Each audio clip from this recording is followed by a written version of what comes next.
এইফালে ডিম্পুৰ ব্লগ চাই ৰুটি খাই আছে তাহাঁতক আমাৰ গুণুৱে লৈ আহিলে মাতি আহাকে আৰু খেলি আছিলে গোটেইকেইটাই আৰু এতিয়া তাহাঁতকো দি লৈছোঁ খাবলৈ আৰু আমাৰ গুণুৱে ৰুটি নাখায় অকল চচ খাইছে সানি এয়া গোটেই মুখৰ অৱস্থা চাওকচোন এয়া মানে ৰুটি খোৱাত মন নাই টিভি চোৱাতহে মন আৰু এয়া আমাৰ গুণুৱেও মানে ডিম্পুৰ ব্লগ চায় আৰু এয়া ডিম্পুৰ খাস ফ্ৰেণ্ড বহি আছে চকীত অহ ন ৰুটি অঁ খুলিবলৈ নিদিয়া এয়া যে আদিক মই উলিয়াই দিছোঁ অ' আদি তুমি আগতে ভিডিঅ' চাইছানে ধুনীয়া নে সদায় চোৱানে অঁ এয়া আমাৰ গুণুৰ ফ্ৰেণ্ড গ'লগৈ আৰু গুণুৰ সেইকাৰণে মন বেয়া আৰু দেউতাকে সেইকাৰণে আম অকণ কাটি দিছে খাবলৈ সেয়াও তাই নাখায় সেইবোৰ এক্টিং দেখুৱাই আছে আৰু এয়া খেলি খাই আছে দুইটাই তাইক মানে অকল খেলি থাকিব লাগে বেলেগ একো নালাগে খাবলৈ ববলৈ অকল খেলি থাকিলেই হ'ল নমস্কাৰ কি খবৰ সকলোৰে আশা কৰোঁ সকলো ভাল আৰু আমিও ভালে আছোঁ আজি বহুত দিনৰ মূৰত ভিডিঅ' এটা কৰিবলৈ লৈছোঁ দেওবাৰ যিহেতু আৰু আমাৰো ঘৰত আছে ভাবিলোঁ আজি ভিডিঅ' এটা কৰোঁ আৰু এইমাত্ৰ ৰুটি খাই আহিছোঁ গুণুৱে গোটেই ঘৰৰ অৱস্থা নাইকিয়া কৰিছিলে এয়া চাফ চিকুণো কৰি ল'লোঁ তাই এতিয়া দেউতাকৰ লগত শুই আছে আৰু অমৰে বজাৰৰ পৰা আনিলেগৈ গাহৰি মাংস আৰু মাছ তাকে এতিয়া বনাবলৈ লৈছোঁ বনাই লওঁ তাই শুই থাকোঁতে তাৰপিছত দেখুৱাই থাকিম আগলৈ আৰু ভাবিছোঁ সেইদিনাখন আগৰ ভিডিঅ'ত দেখুৱাইছিলোঁ ঘৰৰে জলকীয়া ছিঙি থৈছিলে মায়ে আৰু আজি তাই ৰাতিকৈ খোৱাৰ পিছত আচাৰটো বনাম আৰু সেই আচাৰটো আপোনালোকৰ লগত শ্বেয়াৰ কৰিম যদি বিচাৰে আপোনালোকেও তেনেকৈ বনাই চাব এয়া দেওবাৰ বুলি ক'লে আমাৰ ঘৰত গাহৰি থাকিবই আৰু লগতে গুণু আৰু মায়ে আৰু লগতে দাদায়ো ইমান বেছিকৈ মানে মাংস নাখায় আৰু এয়া মাছ তেওঁলোকৰ কাৰণে এয়া মাংসটো বনাই দিলোঁ একো ৰেচিপি শ্বেয়াৰ কৰা নাইকিয়া এনেই আপোনালোকক দেখুৱাই দিছোঁ আৰু এয়া মাংস হৈ আছে লগতে ৰহৰ দাইল বনাইছোঁ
পাগল নহয় দি থ'ব লাগে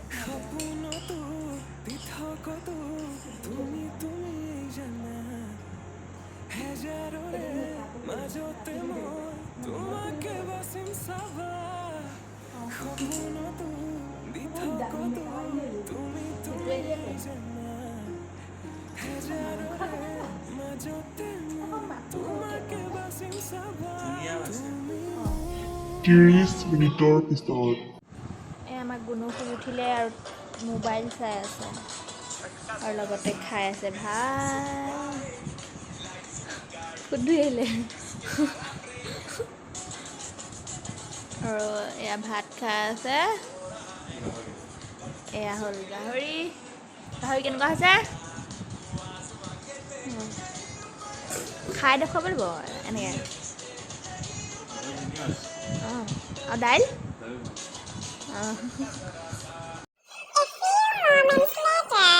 দিনত খোৱা বোৱা হৈ গ'ল আৰু এতিয়া গুণু শুলে আৰু গুণু শুই থাকোঁতে মই বনাবলৈ লৈছোঁ জলকীয়াৰ আচাৰখিনি কাৰণ তাই উঠিলে দিগদাৰ হ'ব কাৰণ জলকীয়াখিনি চোৱাৰ পিছত হাতটো বহুত জ্বলিব আৰু তাইক ল'বও নোৱাৰিম সেইকাৰণে মই গুণু শুই থাকোঁতে ইয়াত জলকীয়াখিনি কাটি লৈছোঁ আপোনালোকেও যদি এনেকৈ জলকীয়া আচাৰ বনাবলৈ বিচাৰে তেতিয়াহ'লে এনেকৈ জলকীয়া ল'ব আৰু এনেকৈ কেঁচি এখনেদি কাটিব বা যেনেকৈ আপোনালোকে সুবিধা পাই কাটিব মই কেঁচিয়েদিয়ে কাটিছোঁ আৰু চাব যাতে হাতখনত নুপুৰে মোক বাৰু পুৰা নাছিলে পিছত অলপ অলপ জ্বলে আৰু কাৰণ লাষ্টলৈ বহুত জলকীয়া হৈ যায় আৰু এনেকৈ মই সাৱধানেৰে জলকীয়াখিনি প্ৰথম কাটি লৈছোঁ ধুনীয়াকৈ আৰু প্ৰথম মই জলকীয়াখিনি ধুই পেলাই শুকুৱাই লৈছিলোঁ আপোনালোকে ৰ'দতো শুকুৱাব পাৰে নহ'লে অলপ সময় ফেনৰ তলত থৈও শুকুৱাব পাৰে জলকীয়াখিনি ভালকৈ শুকাই যোৱাৰ পিছত এনেকৈ কাটি ল'ব আৰু মই সৰু সৰু যিবোৰ অকণমানি জলকীয়া আছে সেইখিনি গোটা গোটাকৈ দিছোঁ আৰু যিখিনি অলপ চাইজটো ডাঙৰ সেইখিনি এনেকৈ কাটি দিছোঁ দুটুকুৰা কৰি আৰু দুটামান ভোট জলকীয়াও আছিলে মই ভোট জলকীয়াকেইটাও লাষ্টত কাটি দিম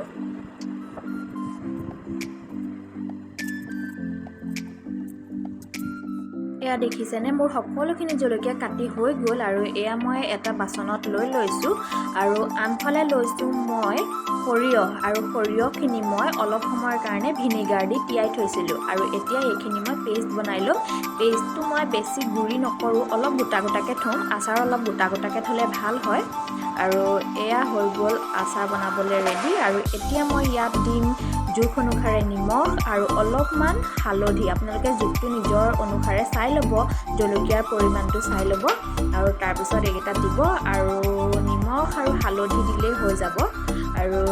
তাৰ পাছত সৰিয়হৰ যিটো পেষ্ট বনাই লৈছিলোঁ মই সেইখিনিও ইয়াত মিহলি কৰি দিম ভালদৰে মিহলি কৰি ল'ব আপোনালোকে চামুচ এখনেদি বা হাতা এখনেদি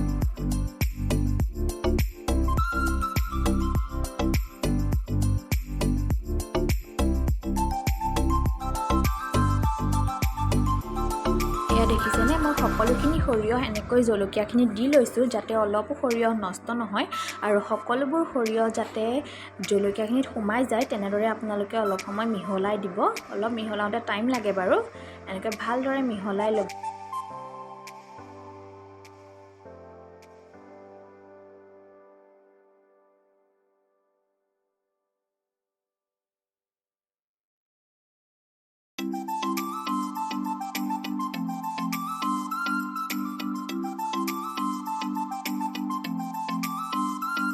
এয়া ভালদৰে আচাৰখিনি মিহলাই হৈ গ'ল এতিয়া আমি চাফা চিচাৰ বটল এটাত এই আচাৰখিনি সুমুৱাই দিম আৰু তাৰপিছত ইয়াতে কেঁচা মিঠাতেল দিম আৰু আপোনালোকে মিঠাতেলখিনি গৰম কৰি দিব পাৰে কিন্তু মই কেঁচা মিঠাতেলেই ব্যৱহাৰ কৰিম আৰু তাৰপিছত ৰ'দত দিম ৰ'দ দি থাকিম তেনেকৈ আৰু তাৰপিছত এয়া আচাৰ আপোনালোকে খাব পৰা হৈ যাব এনেকৈ এবাৰ ট্ৰাই কৰি চাবচোন সঁচাকৈ আচাৰবিধ খাবলৈ বহুত সোৱাদ লগা হয়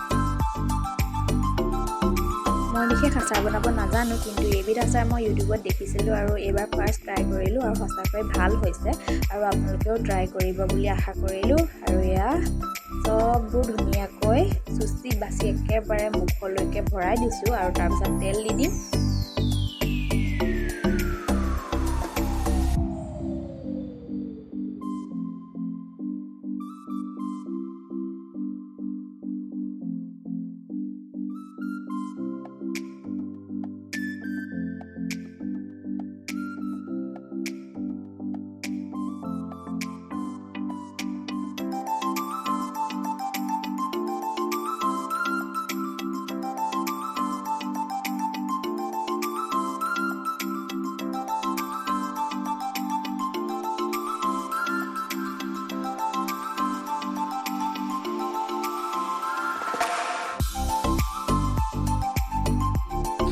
এয়া আমাৰ আজি আচাৰ ৰেডি হৈ গ'ল আৰু এয়া লাষ্টত তেল দি দিছোঁ আৰু তেলটো